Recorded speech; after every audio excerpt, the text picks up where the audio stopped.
my name is Nina, and I have a question for Pastor Derek. Are there animals in heaven? Will I see my dog or cat in heaven?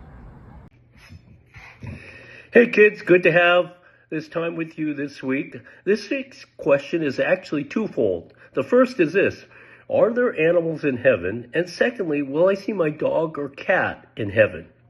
Now, instead of wishful thinking, again, we go back to our Bible to answer the question. We first have to understand God's intention on what heaven is.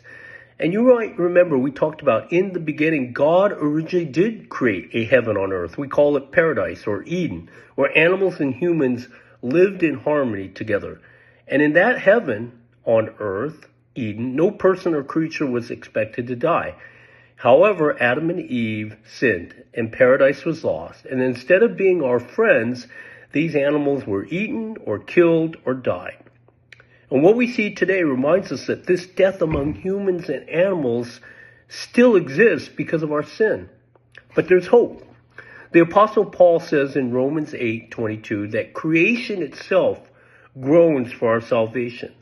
And so right now on earth, we see the devastation of our sin. Earthquakes, flood, drought, fire. So everything and everyone is feeling the effects of our sin.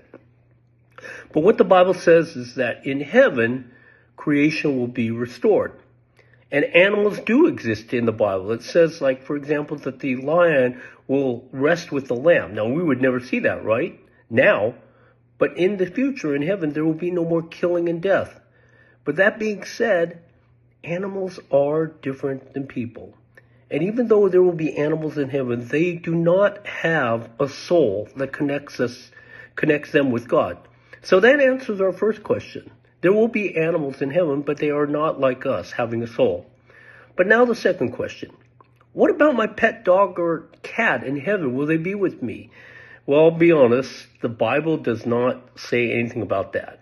And I'll be honest, this is personal because Quans have our own favorite dog, Reno.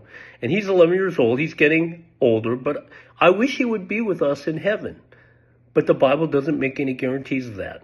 But that being so, the book of Revelation says that in heaven there will be no more sickness or sorrow. We will be happy. So even though you and I might miss our pets, we're still going to be happy. So just remember that to be in heaven yourself, you need to accept Jesus as the one who saved you from your sin. And then at least all of us who've done that will be together and happy. Have a great day. We'll see you next week.